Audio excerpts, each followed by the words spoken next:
Welcome to Truth and Reckoning, a broadcast from CELDF. In this show, we'll learn from frontline organizers and communities fighting against environmental destruction. We'll explore different perspectives and innovative strategies for movement building, the potency and the potential of rights of nature, and effective action in defense of our communities. And we'll share inspiring stories of people working towards right relationship with the land and each other. I am your host, Max Wilbert.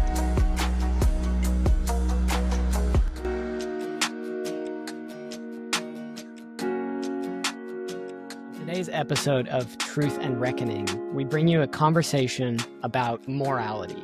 How morality is so often the key to our movements, the key to commitment, to unlocking new levels of sacrifice and dedication to the struggles that we're involved in. This conversation came about because of the Bill of Rights for the Great Lakes and New York State waters, this bill that's moving through the New York legislature right now that CELDF helped to author. And as a result of that conversation, Tish got into communication with a number of women in New York State who are involved in the Catholic Church and other religious groups. Tish, would you like to introduce the conversation that you had with these women and why you thought it was noteworthy? Sure. Thanks, Max. And yeah, it is a fascinating conversation. The morality, I've been thinking about that a lot. I mean, obviously we all hear the harms to nature and we get upset and angry about it.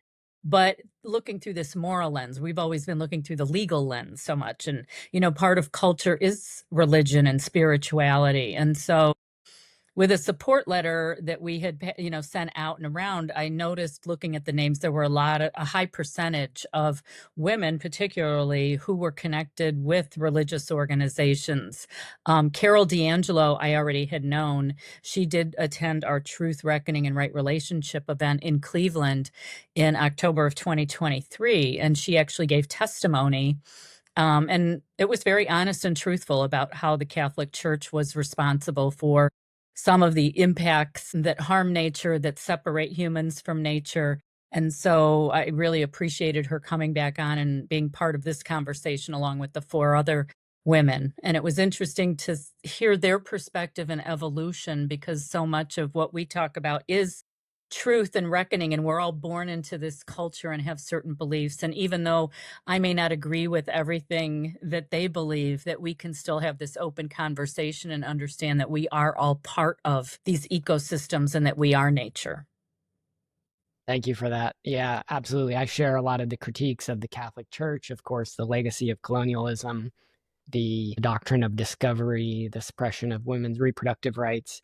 These are very serious issues. And at the same time, you see in the Catholic tradition and religious traditions around the world, you see liberation theology, you see the Catholic workers movement and people like Jessica Resnicek coming out of that. And then, of course, what happened under Pope Francis in terms of pretty significant shifts towards an environmental politics and environmental orientation in Catholicism. This has had repercussions around the world. At our recent event with allies in the Philippines, J.B. Garganera, who's the national coordinator for the Alianza Tigil Mina, the Alliance to Stop Mining in the Philippines, spoke eloquently about the impact of the church.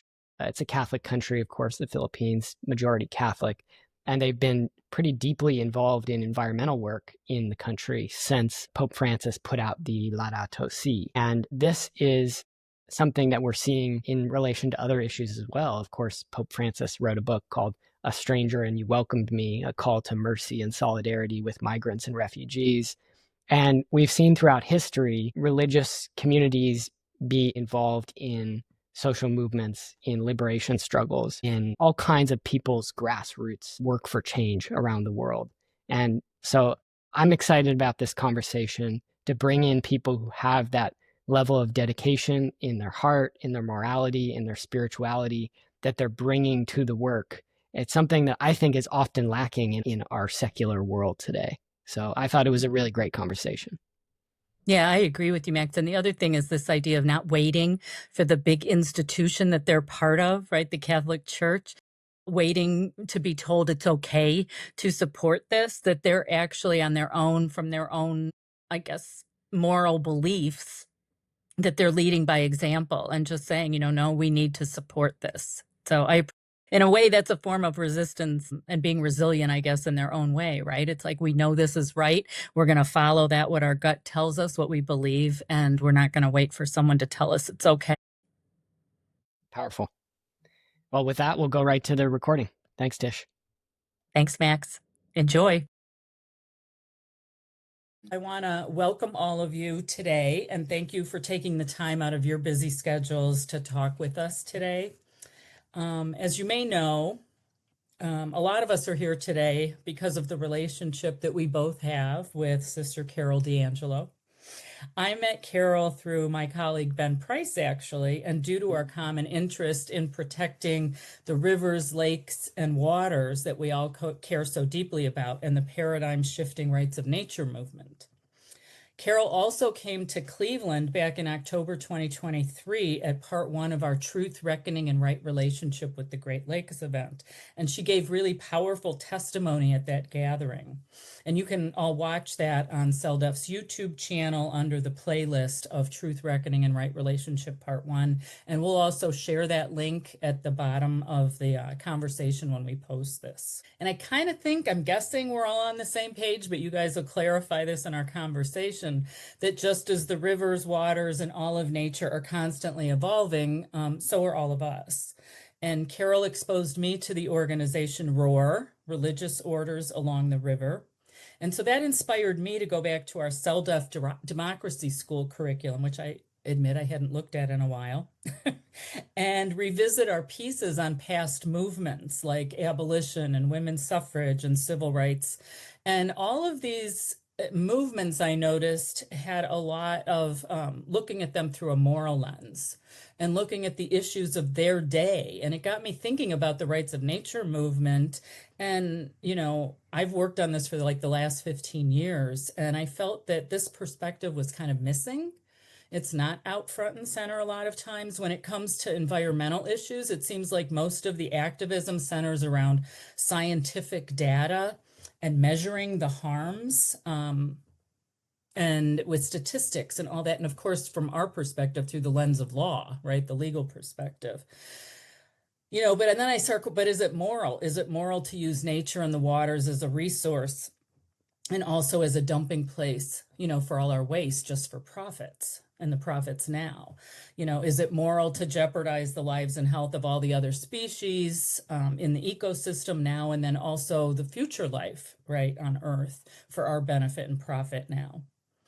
And rarely, but I'm hoping that this is changing somewhat today, but I didn't hear a lot of conversation going on about the morals and values of our current Western culture and our culture's treatment of nature.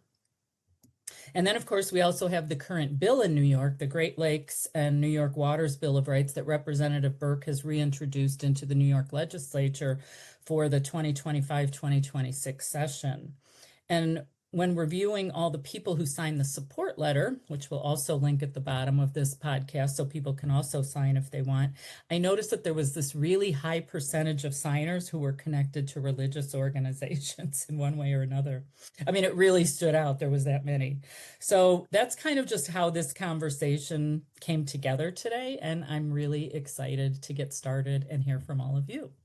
So just as a quick to let everybody know who's watching, who is on the call with us, you can expand on this, but we have Carol D'Angelo, who's the Director of Office of Peace, Justice, and Integrity of Creation, Sisters of Charity of New York. We have Leanna Varga, who is the Executive Director for the Mission for the Dominican Sisters of Hope. Alice Marie Giordano, Justice, Peace, Integrity of Creation Coordinator, Ursulines of the Roman Union Eastern Province. Holly Rockwell, who is the Justice Promoter for the Sisters of St. Joseph of Rochester. And also Pat Russell, who is a member of ROAR. So welcome. And the first thing we're going to start with is, I think it would be great if we went around and each of you introduced yourself, maybe where you're originally from, where you were born or raised, if you want to talk about that, and do you have a fond memory of that place?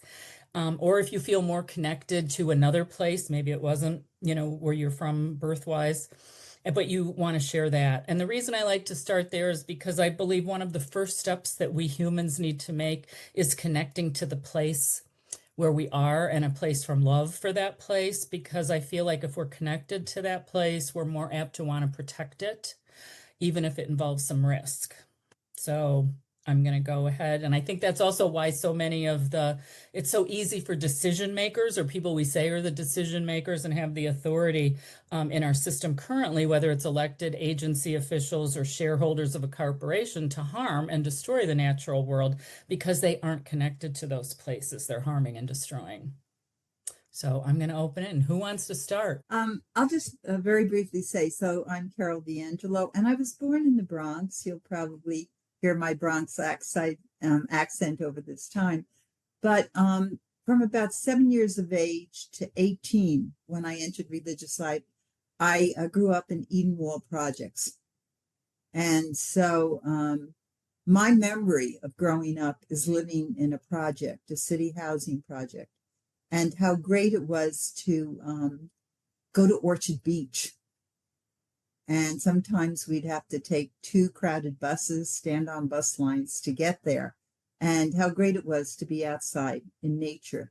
But I think I want to say that also that in this area of the Bronx that I was living in, it is part of the Hudson River Valley bioregion. And practically all my life, my ministry life, has been in the Hudson River Valley bioregion. And so I've been very privileged to live near the Hudson River, near the East River, on Staten Island, where I could see, the harbor and everything. And so the Hudson River and the waterways in New York were very precious to me. And of course, then becoming a member of ROAR and being involved in ROAR for so many years, I not only got to experience the beauty, but I also got to know some of the violations that were happening. And of course, the violations to the river and to the bioregion are really violations to us also. So that's part of my history. Thanks, Carol. I was born in the Bronx also, and really loved the city, going down to the city and driving past the river into the harbor. And so often when relatives came from other places, we would visit and show them all around. But as I grew up, I became aware more of the upper Hudson. And it was through retreats up at Mariondale that I grew to see the beauty of so much. And traveling up the river with John Lipscomb on the Riverkeeper boat, again, made me aware of the real challenges to the river. We went past the power plant, and he explained so much about what a threat that was. And then I became aware also of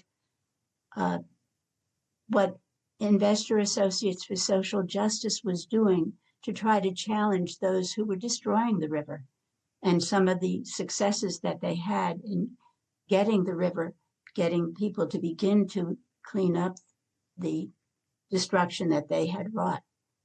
And so I've really seen how important it is for us to be involved in this. Mm-hmm. And also, as I taught in the Bronx, I taught youngsters who were in areas of the Bronx where there was great pollution, and they were really affected by this.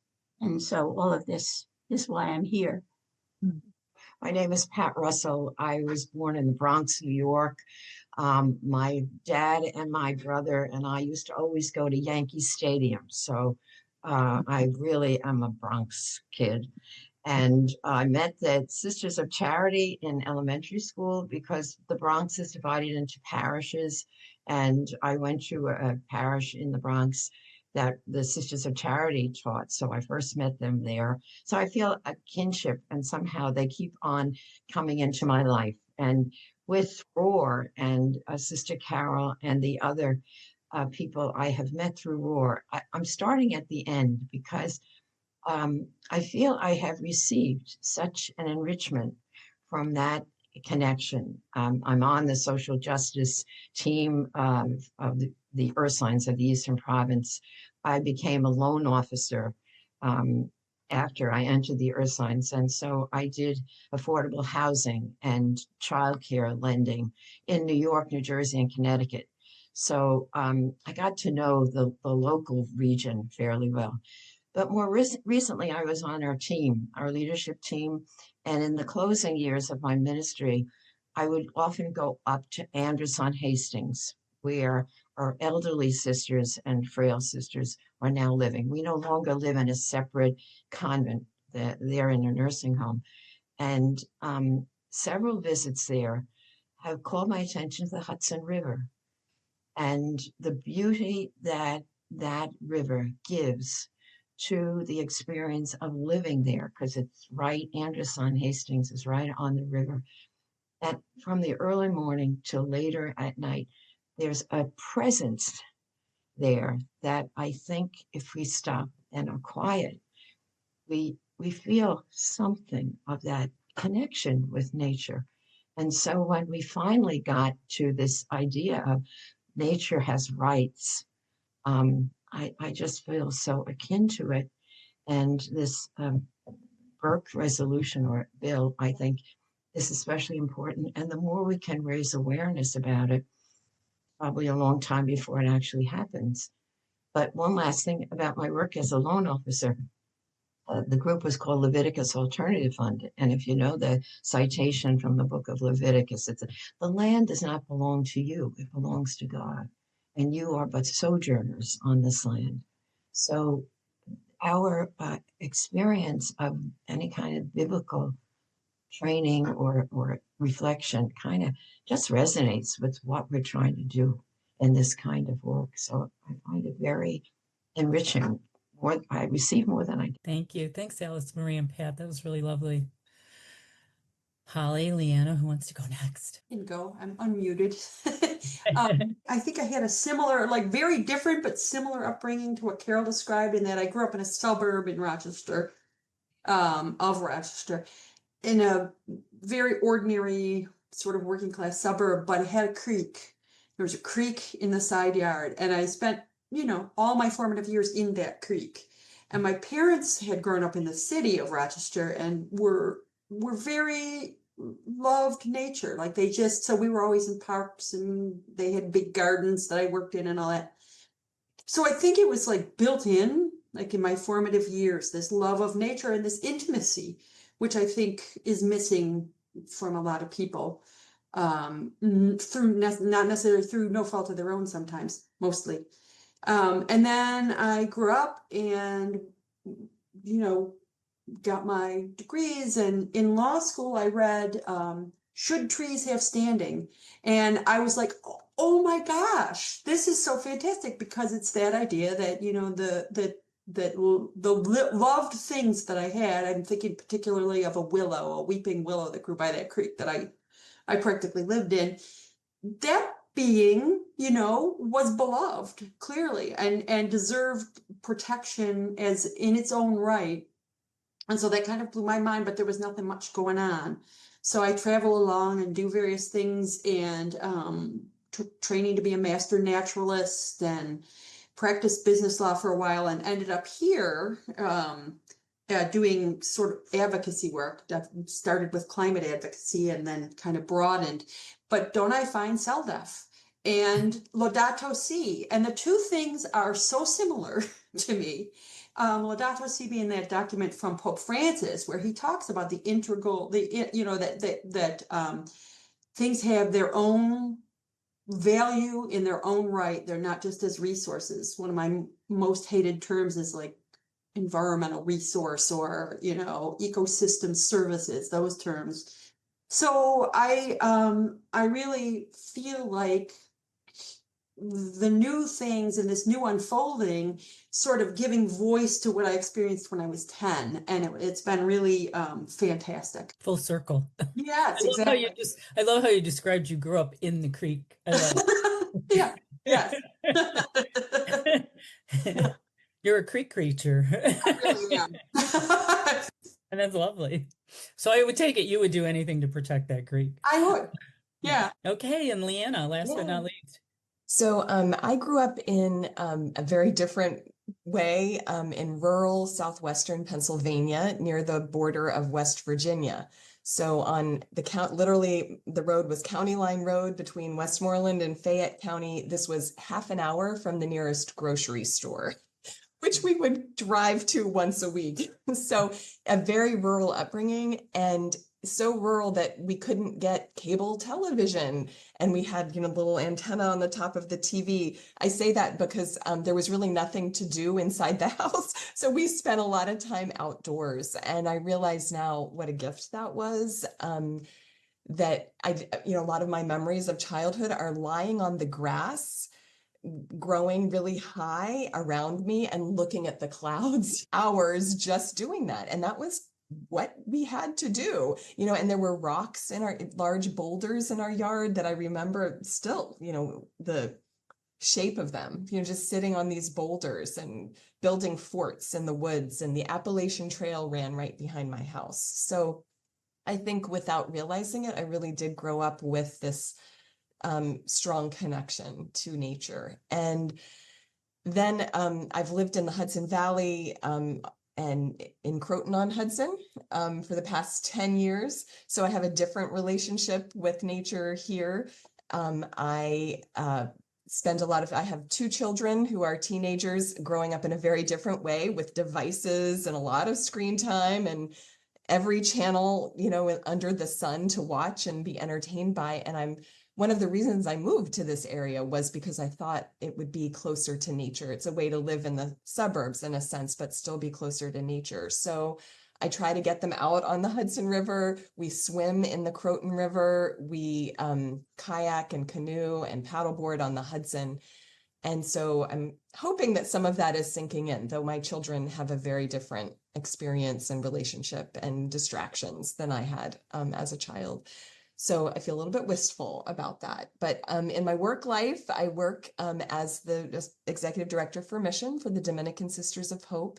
And in that capacity, I've come to meet wonderful people like Sister Carol and Alice Marie and Pat Russell and all the members of ROAR, and I serve as the congregation's representative to ROAR. And the sisters have taught me both here and through ROAR so much about the relationship with nature, I think, which, you know, as a child I experienced but didn't have the words to describe.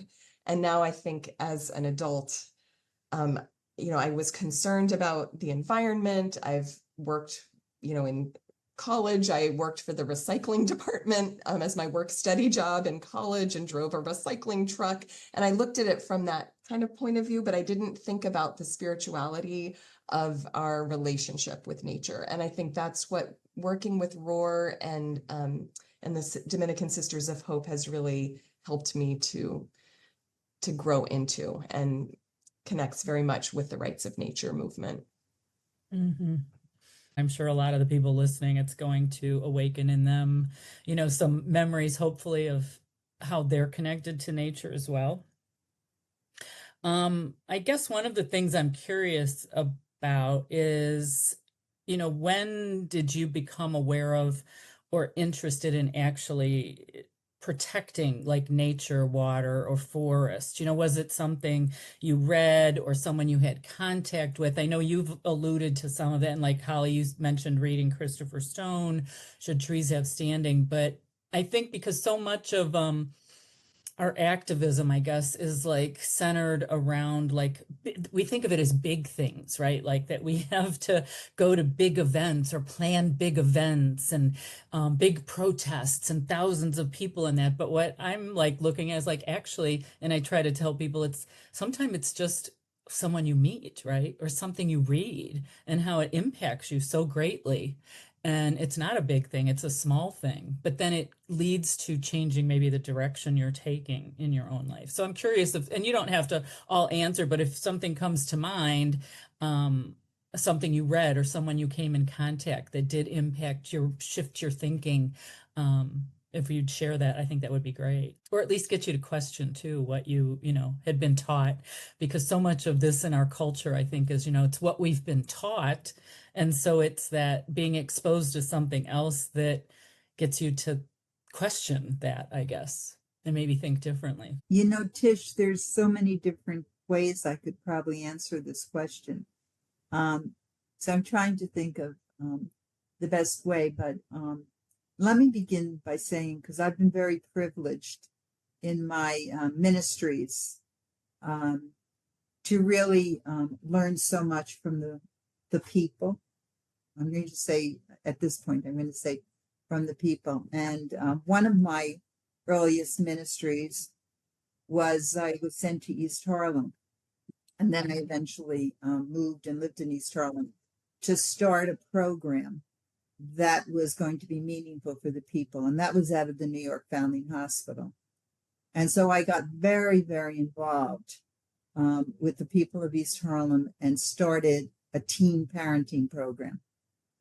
So I won't go too much into, but you can imagine some of the issues that at that time in the 70s and then early 80s, what we were experiencing. And there was a lot of fires started because the land was so precious that people were being burned out of their apartment buildings so that they could have, what do we call that again? Gentrification, right? So it was a lot of pain.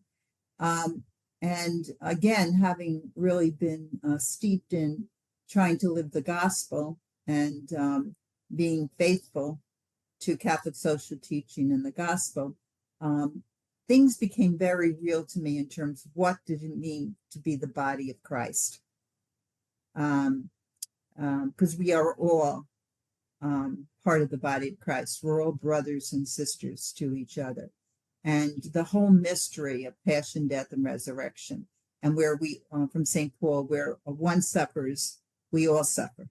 And when one shows, we're all joyful. And so I really had the privilege of accompanying people in so many different situations and understanding what that mystery of the body of Christ really meant. And at that time, my primary ministry was really to work and minister with these people. But at the same time, I was part of what you would call the Earth Committee, the Earth Charter Committee, because we did have justice committees in the congregation. And so I was also becoming aware of Tom Berry's work and his thinking and other people's thinking. So that was also part of it. But eventually life moves on. And then I had a job that was in Marydale, not Mariondale, Marydale in Nyack, Marydale Faith and Life Center. And there was a grant, so I was only able to be there 2 years. But I was trying to start a center, a sustainability center. And I had an experience there with a hawk. I was in a little cabin at the foot of Hook Mountain in Nyack. And this little cabin was truly a real cabin amidst these beautiful grounds that the sisters had there.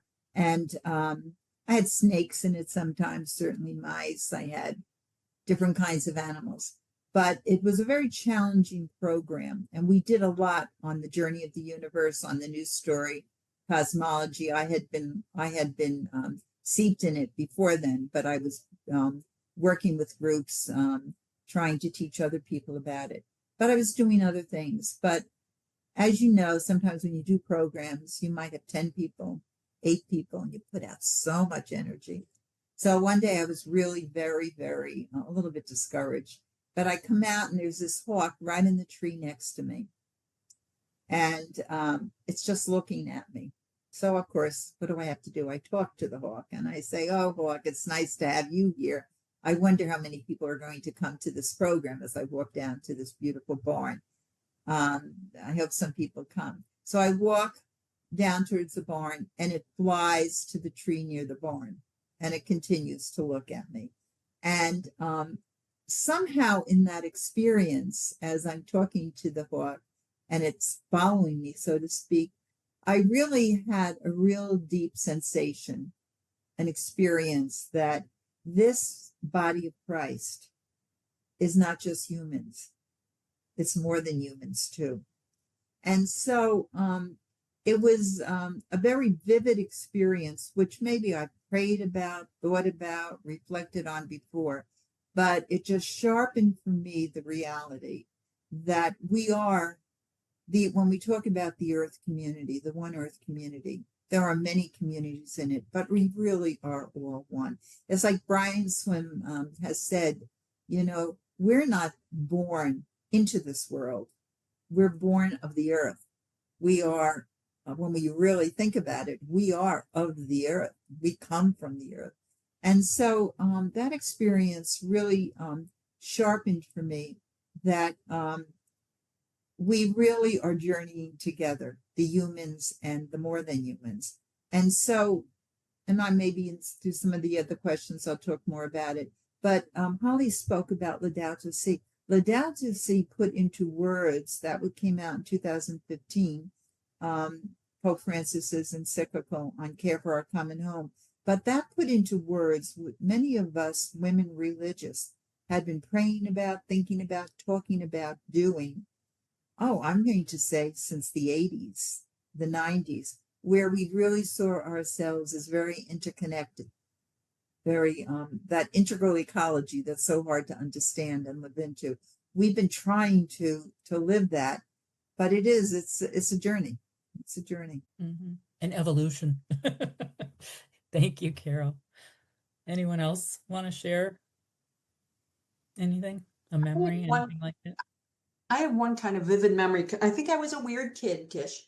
But when I was alive for the first Earth Day, and I was on fire with it. Like, I was like, what? There's burning rivers. Like, I could not get my head around it because it didn't line up with what I experienced in the creek. And so I got all the neighborhood kids, and we made chalk murals on the road so that all the adults could see what we were thinking, and we drew earths and, you know, so that, to your point about little actions, right? But it was like, and I still remember it. It must have meant something to me because it was it's an odd thing for a kid to do, I think, on my own, no parents, nobody, organizing that. And that, I think I have had that sort of ache or fire my whole life. And then I had a similar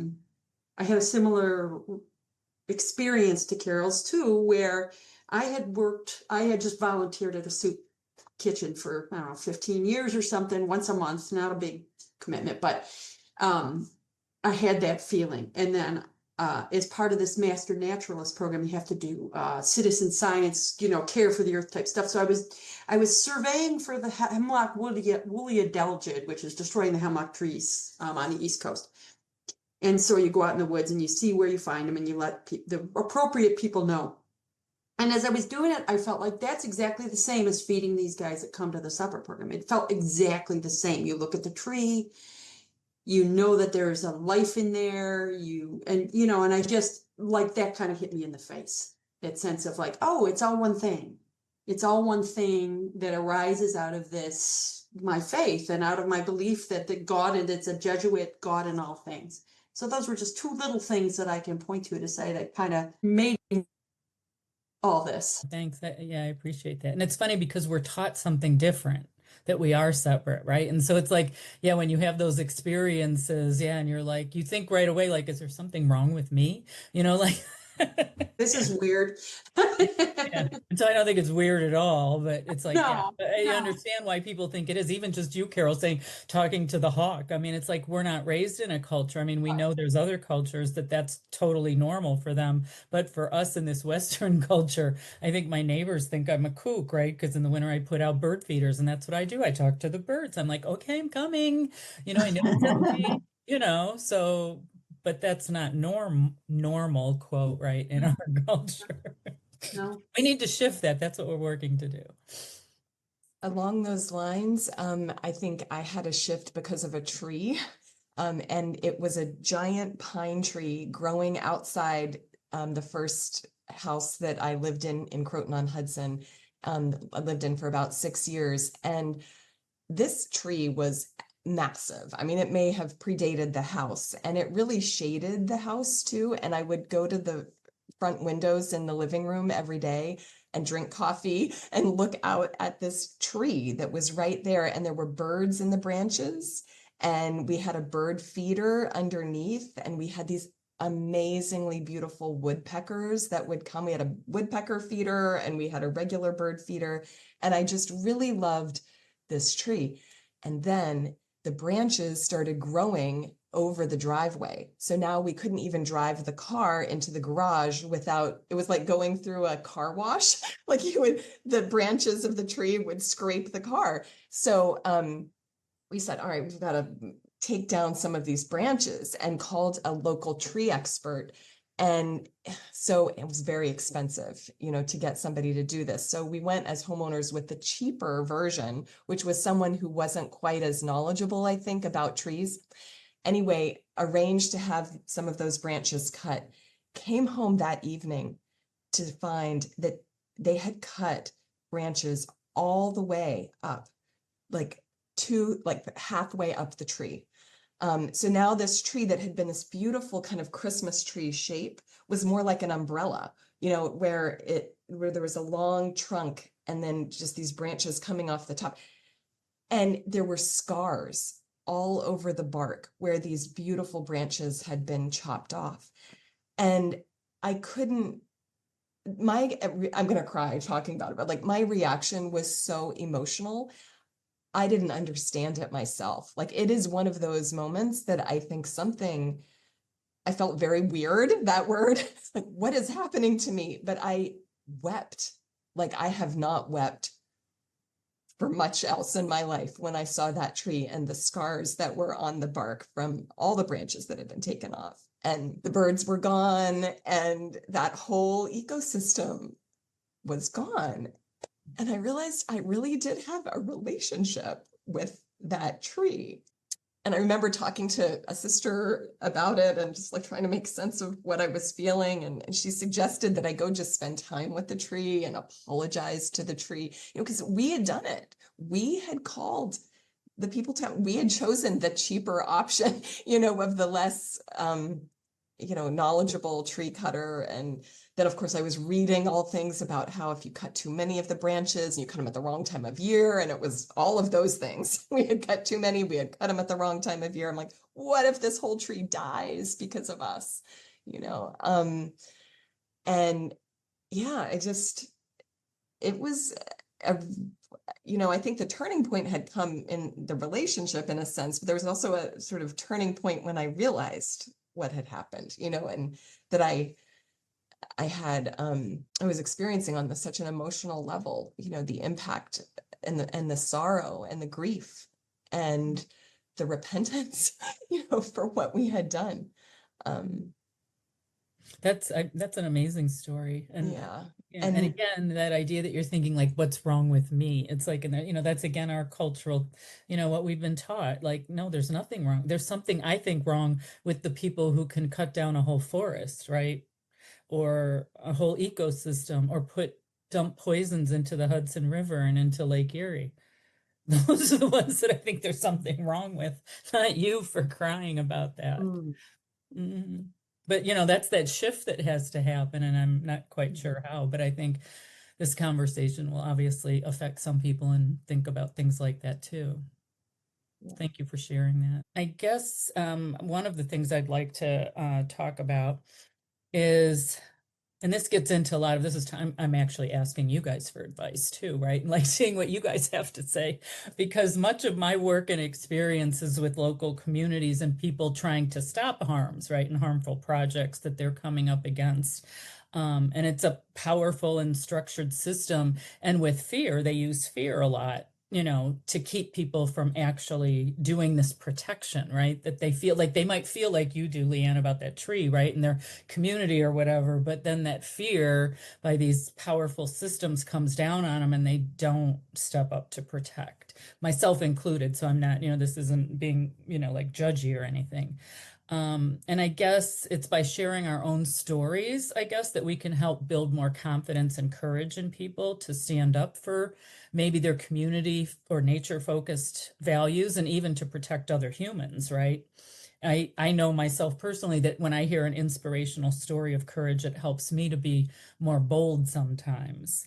So I guess I'm curious with you guys as members of or being connected to one of, the most wealthy, patriarchal, powerful institutions in the world, which is the Catholic Church, how you may have dealt with some situations when you don't personally agree with what church doctrines or rules are. Because we know we don't all always agree on everything all the time. So have there been any like challenges and conflict and how maybe you maneuvered through those times that maybe, listeners could relate to in their own situations like this where they're up against, like the local government, let's say, or the county government, and, they feel powerless and like, how do we maneuver this? One of the thoughts that came to my mind with this question and all that is that those of us who are women religious and those of us who are working with women religious and representing women religious congregations, I think it's always good for us to remember that religious life is called to be prophetic. And there's the traditionally canon law, there's the ordained and the lay, and religious are considered also part of the lay, but there's been that a little distinction. But in the history of religious life, we are called to be prophetic. And I was thinking about Vatican II, mid 1960s, when religious congregations were invited to go back to their charism, to go back to their roots, and kind of re-examine, rediscover their charism is, and how do they then live their charism in response to the signs of the times. And the signs of the times is a phrase that women religious are very, very aware of. And what it means is what's happening now in our current cultures, in our current global situation, in our local situation. And how do we respond that in light of our call to be gospel followers of Jesus, live the gospel, and of course, Catholic social teaching. And so for me, this whole rights of nature movement really is part of what we've been doing. I'm going to say since the beginning of my congregation, 1809, when we were founded. We did it in different ways then, but we've tried to respond to what the signs of the times were now. And we definitely have been called in so many ways to recognize, and Laudato Si has made it very clear that the climate issue is very, very important. And that, how did we say that? The social, the economic, and social, economic, and I guess environmental. You cannot look at these three issues separately. They're all very interconnected. And so I know even for us as a congregation, when we're addressing racism, we're looking at then how does this impact us in terms of climate, in terms of nature, when we're addressing migration, when we're addressing poverty, when we're addressing all these issues, and that we're called to live these gospel values of inclusivity, of solidarity, of respect and reverence, that this all has to be addressed very integrally. So I feel that we as women religious, we've been on this trajectory for many, many years. And just to bring in here, I forget if it was 3 years ago now, Pope Francis invited the different sectors in the church. Yes, religious life was one of the sectors, but he invited institutions and organizations and families and parishes, healthcare institutions, to go on a 7-year journey towards transformation and ecological conversion. And there was, different goals in this in different areas. And ecological conversion is a very important part of this journey that we're on, and that we are called to an ecological spirituality, to a new way of living, a new way of being. So I feel that we've been kind of living this, and what's happened now is it's kind of we as the Catholic Church have been invited into this, and I could say more later, but we definitely are on this journey to, as Laudato Si says, humans are not separate. They're not apart, meaning a new word, part, P-A-R-T. They're not apart. They're not separate from the environment, but they're a part, A-P-A-R-T, a part of the environment. We cannot look at ourselves separately from nature. Mm-hmm. Yeah, and that's really interesting, Carol, because again, so much of, and it came up in your testimony at the Truth Reckoning and Right Relationship, and so many people attribute, religion, right? And I'm talking about like the doctrine of discovery, papal bulls, all those things, of being responsible for this separation of humans from nature. And so that's like, a huge thing that always comes up. And then, of course, our laws, our legal system, right, then followed along in that same path. And so these are huge, like you said, institutions and cultural precedents and legal precedents that have been set over so much time. And so again, there comes in that fear of people challenging this, so I kind of see these parallels between the legal system, right, and then the church doctrine, right, that you're saying, like trying to overturn some of these things to get people to shift and think differently. And so that's that big thing, like, the cultural shift. How do we make that happen? So yeah. And see, I think just because I think it's important, when you say, how do we address this, is, and people address it in different ways. Some people address it by leaving the church, some people address it by being within the church. But I think it's important that not to think of this as a monolithic structure, but the culture, because that's very interesting. When you look at Catholicism, it has so many diverse cultures within it, because part of the gift is that people, especially now since Vatican II, we're being invited to celebrate Catholicism within the culture that we are in. And Thomas Berry is very, very clear, I think, in terms of how important, when we talk about the ongoing development of the universe and ongoing creation, is culture is a really very important thing, because we as humans are the ones that are carrying on the culture. We're the ones that are through our consciousness trying to evolve a consciousness, a culture that is more conscious, that's more aware. And maybe this is the part where I can say that what Tom Berry is inviting us to is, how do we live a mutually enhancing earth-human relationship? And I think that's why ROAR, religious organizations along the river, and why many religious who have gotten into this, we have Sisters of Earth.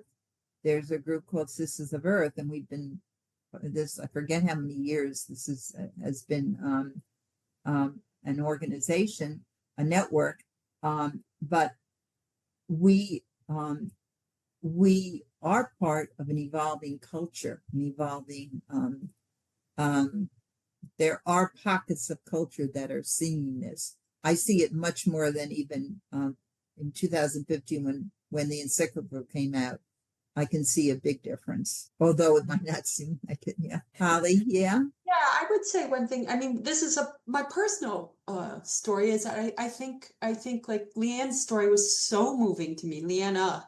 And I feel like there's a part of saying, like, we started out with dominion, right? in the church, and we have dominion. It's for our use and for our abundance and use of this, as if we were separate, as if we were part of that story. And that everything, like we are like the great chain of being and all that business about how we're the highest, only angels. And so I think we have some atonement. I think we have some grief to process. And I know for me, there has been some time, and my prayer still includes, I'm so sorry that I was part of, that we have done this, that we were part of and received this great integrated creation, and we chose to feel like we were tiny kings. So I think the atonement and the grief and the apology is really critical and can be practiced even now. Now that said, Carol's right. We've moved, and so in contrast to that, one of the things I've always sought out is those other voices, those prophetic voices. So you can find it in St. Augustine saying, read the book of nature. It's the original scripture. You can find it all that far back, all the way through to Thomas Berry, and I would put who's our beautiful woman theologian that has, Ask the Beasts, Elizabeth Johnson, we moved to stewardship, which was great. I mean, I don't know when exactly that took place, but we moved from dominion to, okay, it's us to care for. And now I think we're moving to, it's not ours to care for in a patronizing, charitable way, but as if we're kin. And Elizabeth Johnson has this beautiful, well, is your charity broad enough for bears? Are you going to include all the creatures as your kin?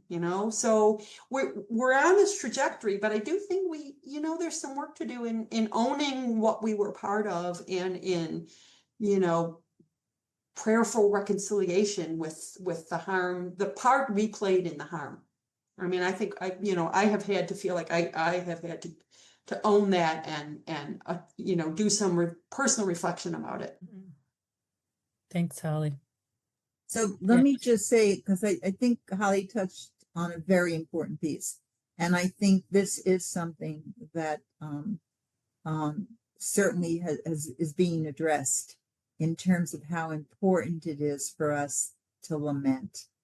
And I know LCWR, Brian Massingale's talk, I think it was last year at the LCWR presidential, at the assembly, he really called us forth to make sure that we do spend time in terms of lament, because we're part of the problem, we're part of the solution.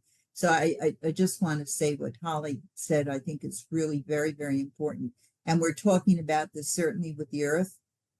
We're talking about this with racism. We're talking about this of how we're treating our migrants today, not just nationally, but globally, in terms of this tremendous global problem that's not being addressed. And we're talking about it in terms of definitely the devastating impact that we humans are having on the earth.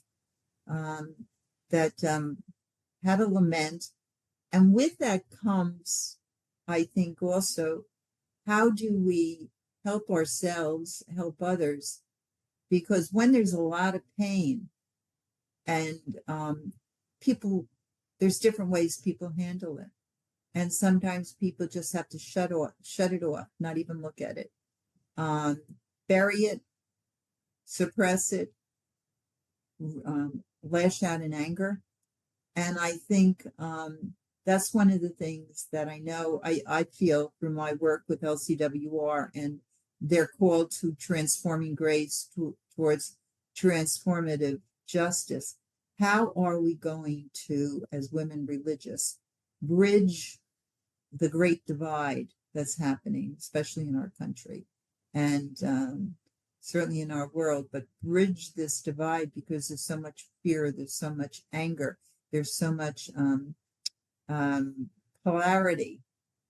And so we're not just talking about our earth-human relationships, but we're definitely talking about human-human relationships. So how do we address all this together?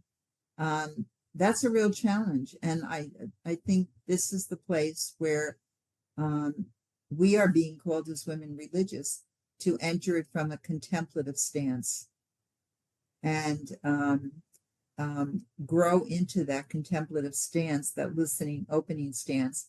And I guess I'm appreciative that includes also that lament, that reparation, and it really includes sitting with the pain, the pain of the world, the pain of other humans, the pain of the more than humans. And this is not easy. And for me, this is something that's a real challenge because it's very hard to have conversations now. So we're talking about rights of nature and culture change.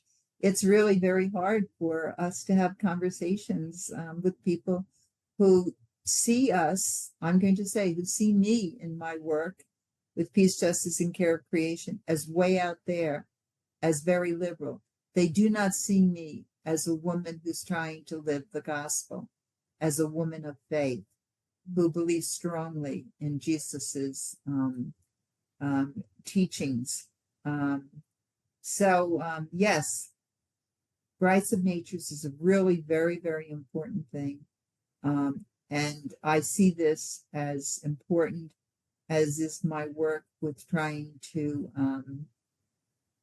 the racism, the land that's been taken away from our the original landholders of our country.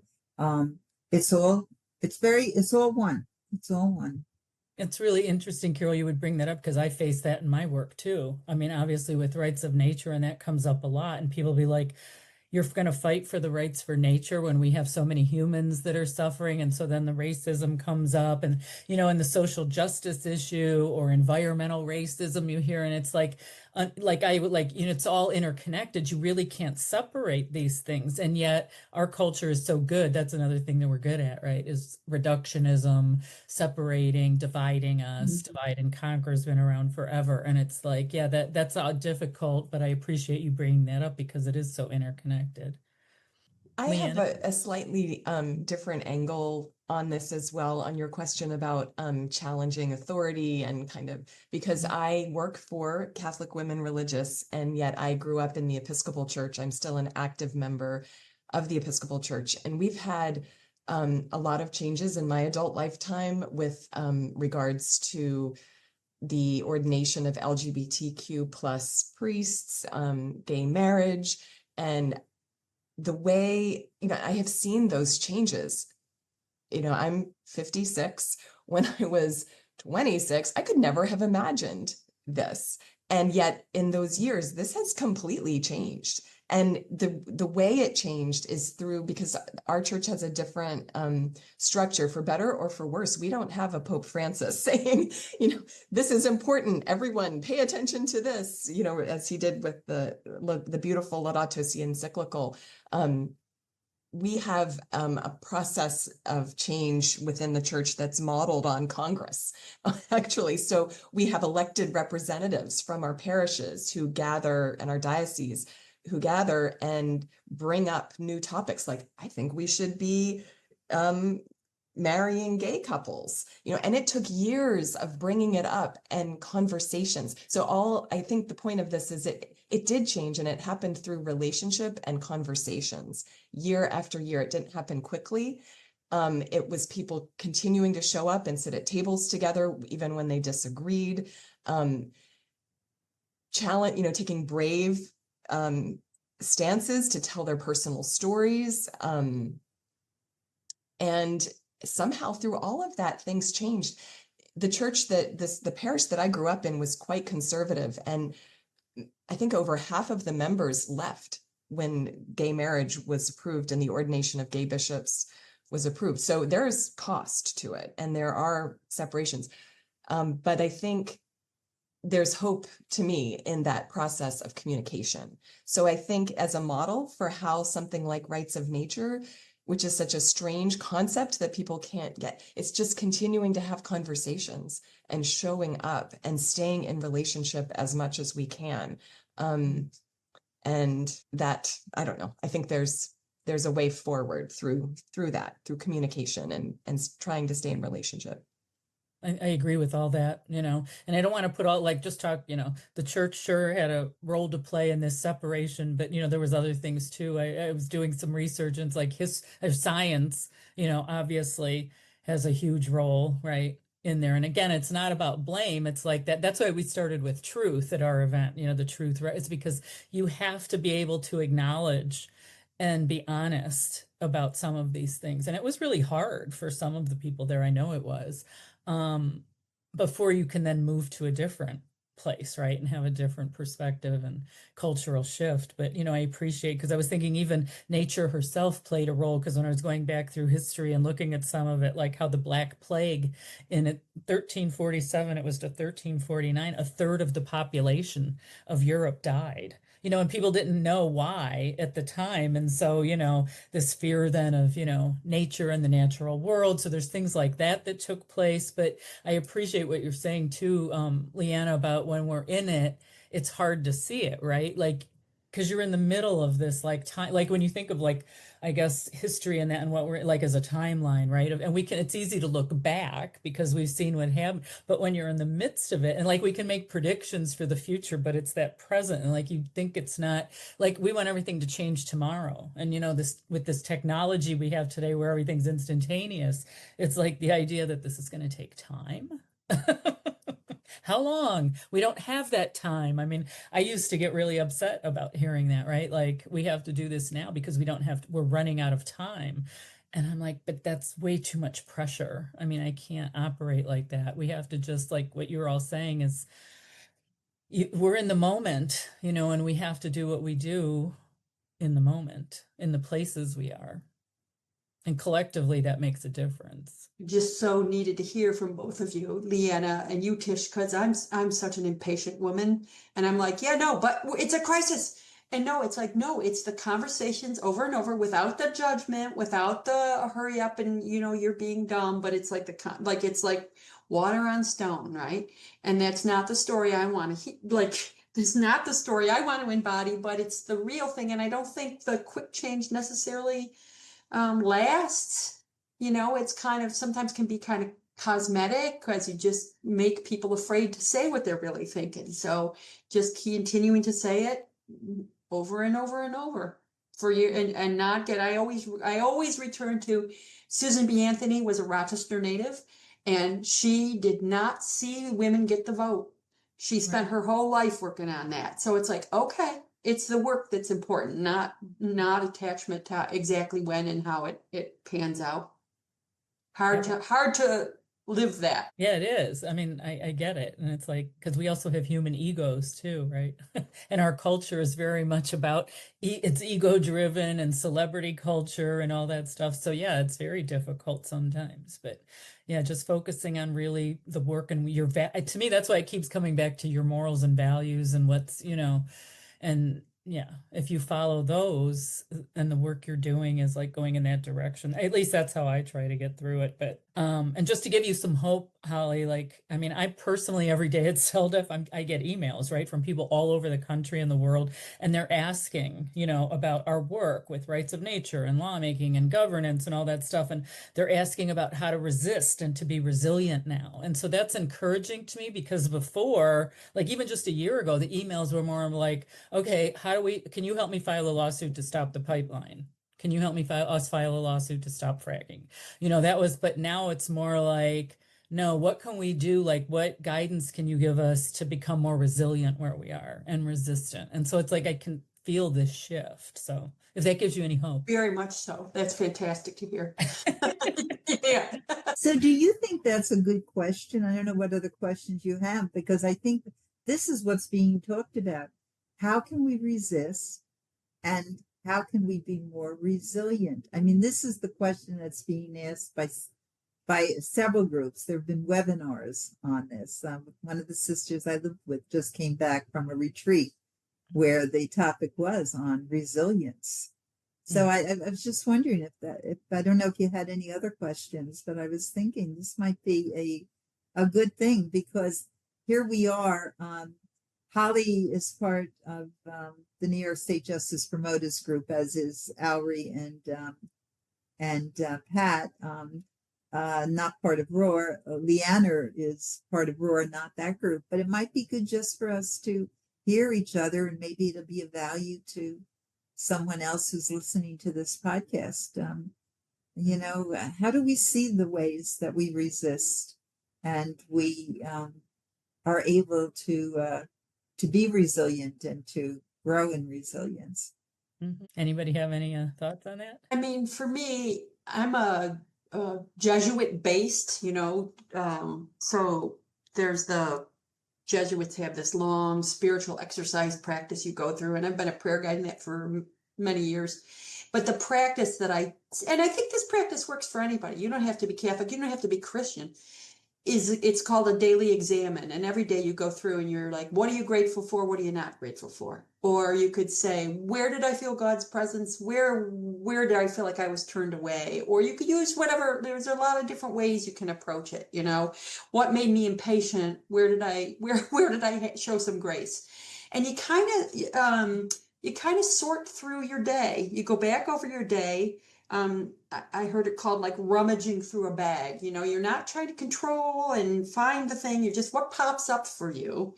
And then you pay attention to that. And that might be the place where you're like, okay, here's where I was stressed out and maybe too impatient. Here's where maybe there's a little light that might lead me, to do the next thing. Or here's something that somebody said that really resonated that I'm really going to spend some time with. And to me, it helps with resilience. It certainly helps with patience, and it helps with resistance, because one of the things we have to resist, like everything, really, right? I mean, the economy, the way the government's set up, but we also have to resist that voice of despair. We have to resist that voice of, well, this is the way it is, and you're being weird and dreamy, back to weird. But like that sense of like that's just pie in the sky. To resist the voices of worldview, of cultural view. And so if you do that, and it takes you're supposed to spend, no more than 10 minutes, but you could do 5 minutes a day of just sort of getting in touch with what's going on inside yourself, so that you can kind of stay grounded and you don't get buffeted around. Because I think, especially I have my phone here and I'm doom scrolling after dinner, it's easy, right, to get buffeted about and lose the thread. So that's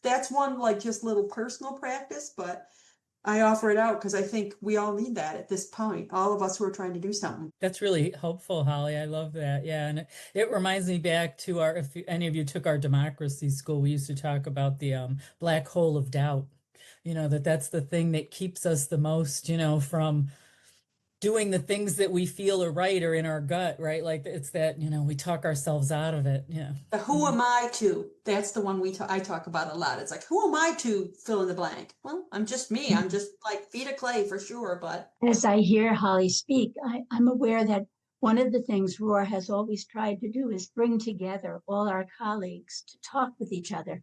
And especially now, I'm finding people turning to each other in wonderful ways. And Carol has led some discussions online that have helped people to really grow deeply into what we truly value and how we can go about achieving these things that we value. And we have meetings regularly with our sisters across the country where we share different things that they're doing. And some are speaking about just dealing with the people who come into their lives and putting out the truth as they see it. And some go to demonstrations, and there are so many more of those. And I'm finding strength from the few that we've participated in, just seeing people state the truth. And the more that's put out there, I think, the more we will come to a way of achieving that truth. We have our new book out, Can You Handle the Truth? And it's like, and that truth record. And so it's like, even me, like I'm questioning sometimes, but this idea of what is the truth, right? And can what you believe today and what you think is the truth today, a year from now or whatever, can that shift, right? And it might, based on who you come in contact with or what experiences you have, or, different things. And so it's like really interesting to me, and kind of, that we're constantly, again, back to that, we're always evolving, right? And it's like to not be so set in your thinking. I mean, at least to be open-minded. It doesn't mean you're going to agree with everyone, and to be able to critically think about some of our issues and what you've been exposed to try and like figure out what is the truth, right? It's very difficult. And yeah, with the technology and the phones and the doom scrolling, it is hard to separate all that. We only have 10 minutes left, so I just want to, before we go though, I want to make sure that, you guys, if there's any final like thoughts or topics that we didn't cover that you want to address, that you have the opportunity to do that. It's something you'd want to say to people listening. I was just thinking back to the question that you had asked or posed, Carol, about what keeps us, motivated and resilient. And something that you said, Holly, just made me think about, for me, the answer goes back to nature again and relationship with nature. And I'm remembering during the pandemic how often we were getting out and walking and canoeing and kayaking, and there wasn't a whole lot else to do. So spending time in nature was something that was just I did more, and I felt differently. And I remember at one point, I think I was upset about something that was happening in the news, and I was just aware as I was walking and looking at the trees, like, this is real too. There's this our attention is like sucked in. I feel like my attention is sucked straight to those bad news stories, which are there and are real and need to be paid attention to. And there's also something else that's real and something else to be paid attention to. And it's getting out and seeing it, and I think about the more that I've learned, I feel like, about nature and the importance of developing my relationship with nature, quite honestly, the less I've been doing it.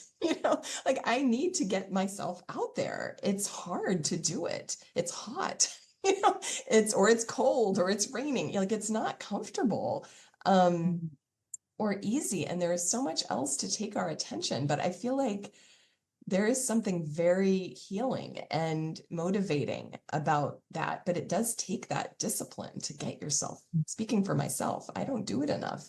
This conversation's been helpful. I'm going to try to get out there more this weekend, sure. If it's not raining. It resonates for me, that's sure. Yeah. And 90 degrees, like, yeah. But just something, I feel like the answer is back in nature itself,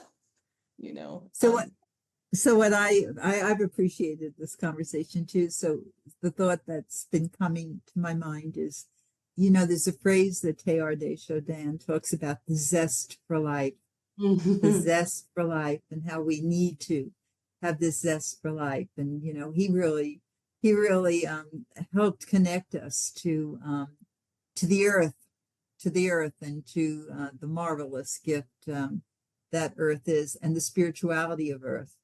And so then I'm thinking of Tom Berry, and how he has said that we've lost our sense of awe.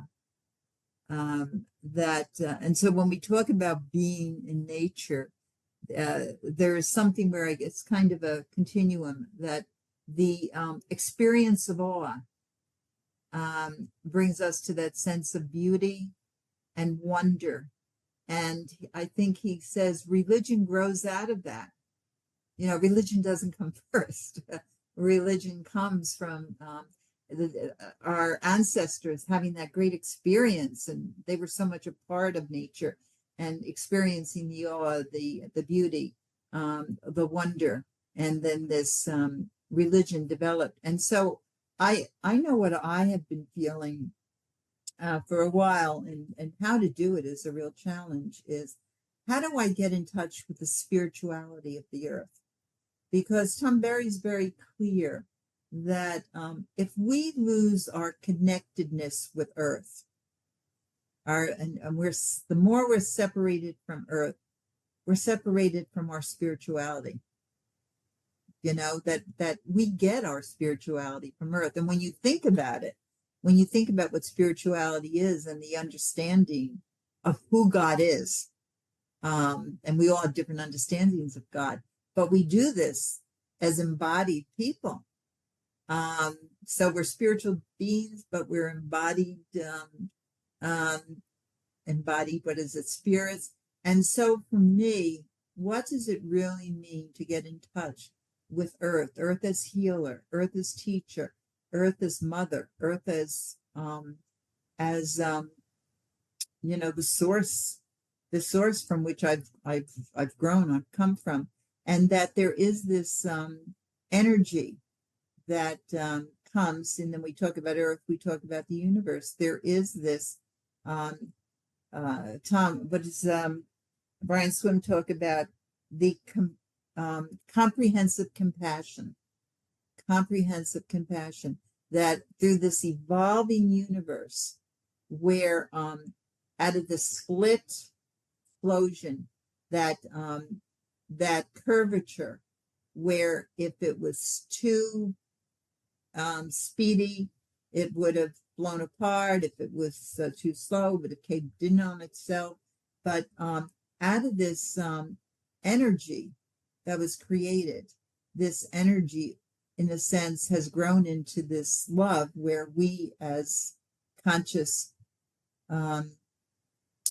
human beings are conscious of Earth. We're Earth conscious, that we humans really have grown into this awareness of what love is, and he sees love as growing. So I guess the easiest way to say this is, I just feel that getting out in nature and hearing what you're saying, when we do that, we are being put in touch with this great mystery of the connectedness of life and this Earth being. And there's so much that we have to learn from it, and how we as humans need to work as part of it and not apart from it. I don't know. Yeah. Hope that makes sense in some way. Yeah, no, and we talk about that too, and gone through that, like, you know, living from nature, living as nature, but it's like that we are nature, right? And so we have to get to that. Rights of nature, to me, is like, that's just a step to where we need to get. It's not the end all be all, because even talking about nature is something separate, right? Like, nature's out there, nature's in the parks, but we each ourselves are nature, right? We're one species on Earth, and we are nature, made up of everything from the Earth. No, exactly. And I was thinking, you know, Leanna reminds me to, it's so easy to be like, oh, I don't have time for that, right? But it's so foundational to be outside, and not to be outside like, you know, you see all these wellness articles, and great to get people outside, it's going to lower your cortisol, you know, whatever. But just because it is being part of what we are, like, it is connecting to awe and wonder, connecting to mystery, and just it's part of our being. And I just want to throw in the weird factoid of, you have more microbes living in and on you than you have cells in your body. So you are not even just, you know, your face is a single being. Yeah. You're not a single being. You're an ecosystem. So, you know, take your ecosystem out and lie down in the grass, you know? Yeah. Let some of those microbes get outside. Let them have a little air. Well, that whole idea that then comes back to protecting the waters, right? It's a good way to, like, sum this up, right? Because every poison and every permit we give to allow poison to go into the water, it's coming into us. I mean, the plastics we're dumping into the Great Lakes, into the Hudson River, and the radioactive, that's coming back to us, and we're seeing it. It's in our blood. And I laugh too when you talk about, Holly, the people to be healthy, get outside to be healthy. And I always laugh. I go ahead, walk all you want, you know, drink your big bottles of bottled water and all that stuff. But if it's poisoned and polluted, I don't care how many miles you walk on the treadmill, you know, the air you're breathing has poisonous particulates in it. You're just breathing heavier and more of them in when you do that. So, you know, there's this, you can't have, you know, be healthy if nature isn't healthy. From nature. Yeah, exactly. Yeah.